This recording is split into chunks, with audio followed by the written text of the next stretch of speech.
faut venir à Saint-Élie-de-Caxton parce que d'abord, si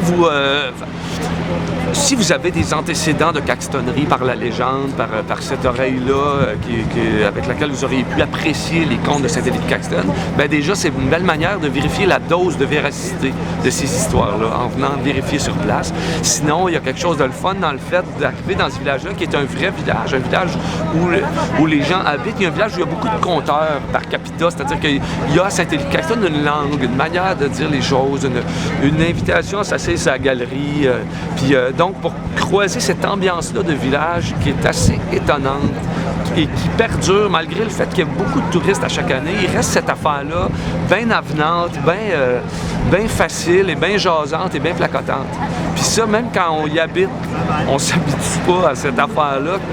Cette aptitude-là qu'ont les gens du village à mouliner le réel, puis à le passer d'un blender placoteux qui fait qu'il s'enjolive à mesure qu'il se déroule le fil du réel. Puis voilà, puis avec le temps, il s'est étoffé une faune assez étonnante ici au village. Beaucoup d'artisans, beaucoup de gens avec un tempérament artistique ou un regard biaisé sur le réel qui fait que facilement tu t'arrêtes à une place, tu as quelque chose à rentrer, tu rentres dans la maison, tu vas visiter une patente, puis ça fait une journée magnifique. T'sais, on est en dehors de la patente Walt Disneyisante ou touristique commerciale. On est vraiment dans une trail à côté, puis avec une rencontre humaine, puis une échelle joyeuse.